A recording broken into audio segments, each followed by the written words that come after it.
An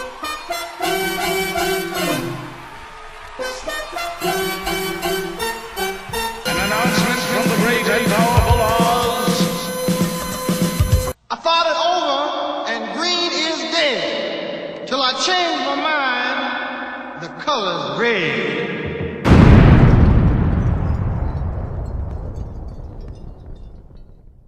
Hey everybody, it's Red Angel, and I have the lovely, the talented Ms. Valerie Renee Campbell on the line with me. Hi, Miss Lady, how are you? Hello, how are you? I am wonderful. You know, I had the pleasure of speaking with you a couple of months ago, and Yes. You were in the process of doing some big things, and now, girl, you're blowing up. What gives? What's the secret? Please do No tell. secret. There is no secret. It's just God opening doors. That's all I can say. Now, for those who may not be familiar with what it is that you do, you are a phenomenal actress, film and Broadway, and you're also a writer, director, and producer. Yes. Oh, my gosh. You left off author, commercial print model, law student, full-time at Fordham. Wow. So, Yeah. you know, I ask everyone, how did this happen? How did you get involved with acting? But for you, I just have to say, girl, how did you get involved with doing what you do? Started as a child in school plays and that kind of thing, and it's something that I've always loved. I've been singing since I was 2 years old in a church choir, and progressed from there to singing in pageants and performing, winning awards. I was awarded as a junior and a senior in high school a college scholarship to go to a summer camp at University of North Carolina, which was an amazing experience. So I've always been involved in some sort of the entertainment industry. So when I moved to New York, I was like, okay, they have Broadway here. This is something I love, going to theater shows. I was like, I've got to do that because I could do that. So I started taking acting classes, formal acting classes. I've been taking voice lessons since I was a child, but I was like, okay, acting classes it is. So I was taking acting classes. My acting coach, John Pilata, posted some of my monologues on Facebook and on YouTube and everything else. And a guy who was producing, writing, and directing a play, an off-Broadway production, saw my monologues and thought, oh, this person is the person I've been looking for this role. Mm-hmm. She is such a Lynn Whitfield type, such a diva, and she would be great for this role. And I'm like, really? So I go and I walk into the room, audition for this Broadway show, and sitting there is one of the guys who's on one of my soap operas, God and Light, is Lawrence St. Victor, who played Remy on God and Light, and I'm really nervous at this point. Oh my so I'm God. like, okay, take it back, just do you. So I was like, okay, I can do this. So I go in and I just blazed the audition. They were like, we don't need to see it anymore. You got it. Because I came dressed for the part. I had my fashion hat on my bad suit, had on my stilettos. I let them have it. So then because of that performance, I was asked without even auditioning, because of someone else who was in that other Broadway show, they told the producers about me. And I got another Broadway, off-Broadway production show without even auditioning for it. But this was more difficult because I had to dance, and I'm not a dancer. But I managed to Google and YouTube it and do what I had to do to learn how people dance, that juke joint dancing back in the day. Mm-hmm. And for 2 hours, that's what I did. I had very little to say, which which I was glad of, but it was harder because I had to be something I totally wasn't. But, people came to see the production, and I was like the hit of the show. And when I finally did speak, they were like, oh, she's saying something, so I had their utmost attention. But I have a lot of friends in the industry that are well-known actors that are on TV every day. They're on, the big screen all the time. So when I'm hanging out with them, it's like, I feel, so at home, like they're doing what I love, So they are such an encouragement, such a support system. When I had to learn how to do monologues or figure out what would work for me, my friends would help me select monologues that would help me grow as an actor. And acting is not something that you really learn how to do. It's something that's innate. It's not something someone can teach you. It's something someone can help you hone. But any talent that you have is just something that you just have to develop, and you have to keep working it. And for me, if I'm going to be involved in an industry, I want to know everything about it so that I don't end up losing anything or getting messed over. So I want to know the business side of it. Being that I'm in law school, of course, business law, contract law, that kind of thing interests me.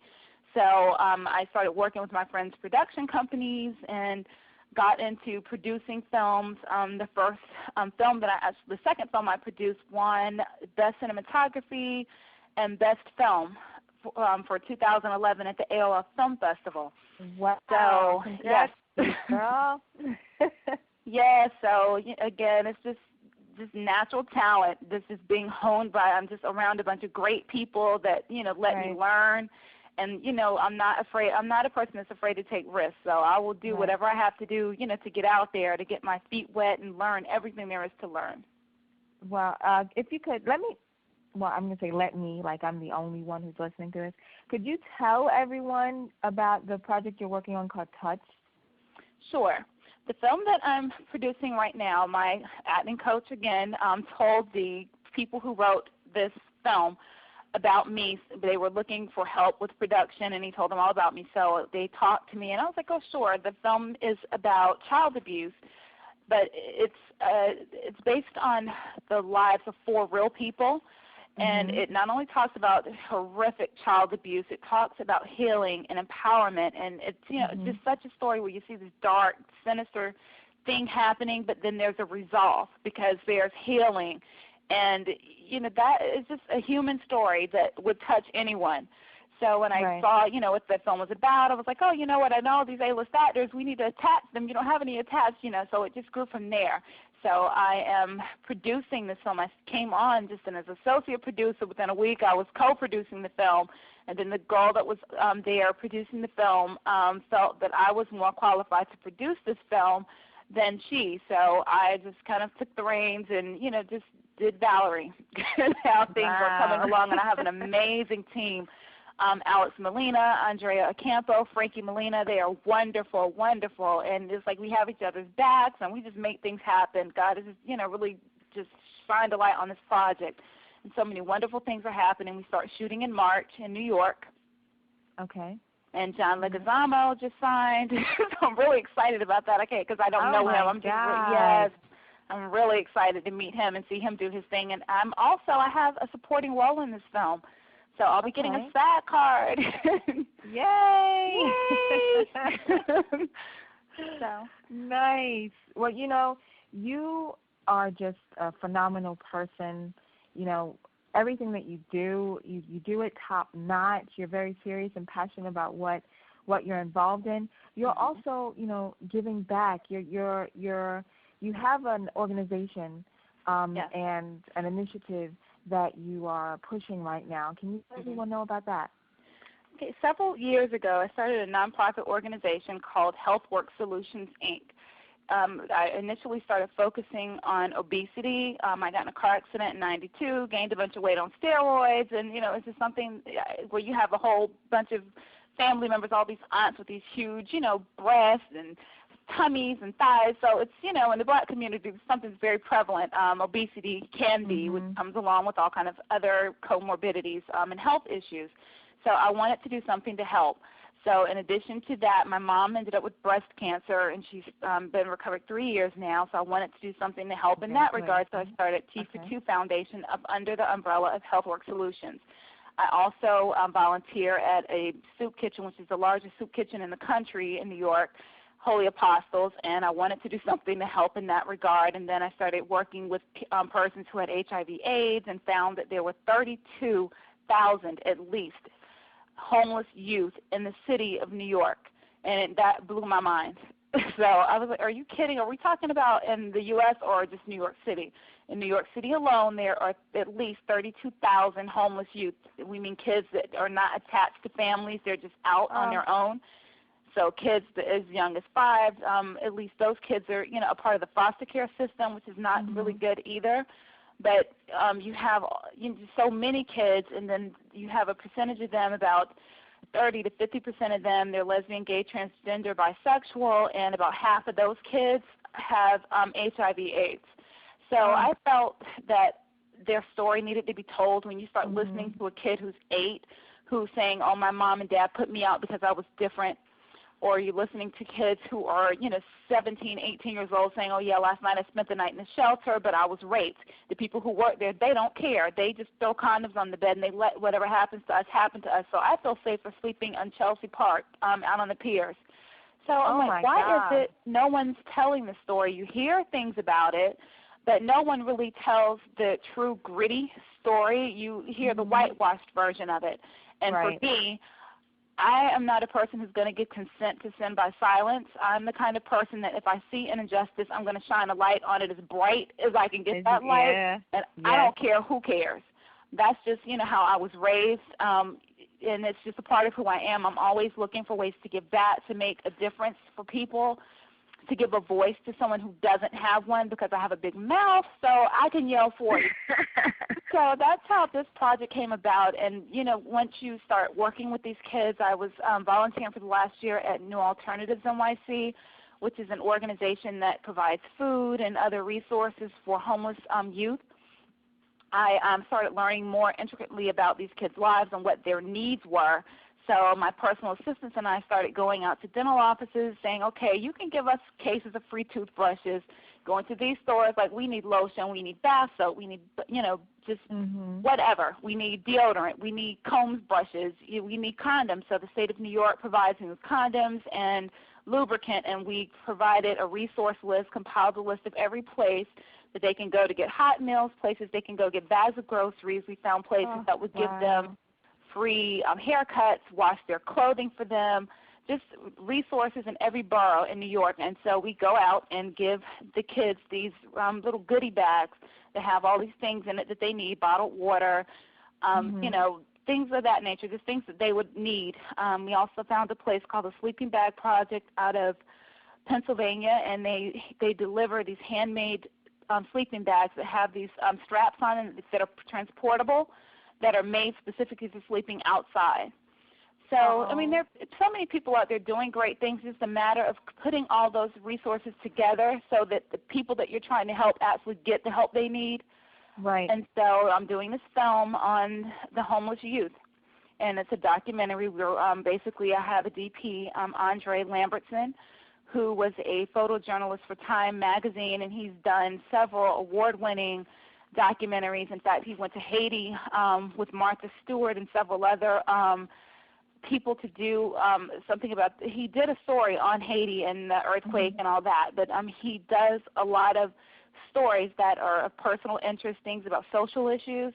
So he's been able to help me kind of tease out what it is I want to tell, how I want to tell it, and make sure that the world knows what's going on with these kids, because there's no point in you going and telling a story and nothing about their lives changed. So you have to change the situation, not just tell it. Right. Oh, you know what? When there is a Red Angel, an Angel Award that needs to be given, girl, you're getting one. I appreciate you so much. You are getting one. You are just a phenomenal person, just all the way around. And I think that, on my listeners, if you don't know who she is, you need to find out, connect with her. All of you directors and producers, get at her while you can, because, soon she's going to be hitting that $20 million mark. So I can't wait. If you could, just let everybody know where they can find you, your websites, and all of that information. Okay. I have a website. It's ValerieReneeCampbell.com. You can find me on Facebook by just typing in my whole name, Valerie Renee Campbell. I have a regular page, and then I have a fan page. And I also write cookbooks, so all of my recipes are on there, along with pictures of food and events and things that I have going on. Yes, I know. You make me hungry and every day. You can find me on IMDb by just typing my name in. Right now, I just signed on to produce a film called Master Class, based on the award-winning play by Terrence McNally called Master Class, that Miss Faye Dunaway bought the rights to in '94 and is now filming this movie. And I'm producing this film with Miss Faye Dunaway. I had the pleasure of meeting her through New York Women in Film and Television, which I am a gold member. It's a lot to spit out. But she's, anyone who's anyone in the industry, any female that's an actor, producer, whatever, they're a member of this organization. and they asked me to go help Ms. Dunaway, and I did, and we just, fell in love, and, it's just been great. In fact, she texted me this morning at 3 o'clock, gave me some information, but it's great. So, positive things are happening, and because of the places that I'm being placed, I think that it's positioning me to be able to help more people, to be able to reach more people. So I count it as a blessing to not just receive blessings, but to be a blessing. And I think that's what we're here for. That's what we are definitely here for.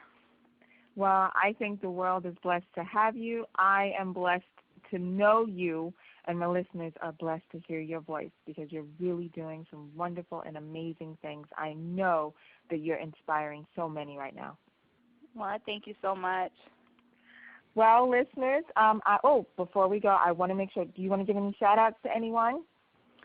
Yes, I have to give a shout-out to my mother, Barbara McDougall, for being the most amazing mother on earth, and my sisters, Terry and Jessica. I am what I am because of the way that my mother raised me, and I also have to give a shout-out to my Bailey family and to Philip Bailey, the love of my life. Well, everyone, I do not want you to move. We have some more great music coming up for you next. Can you hold on?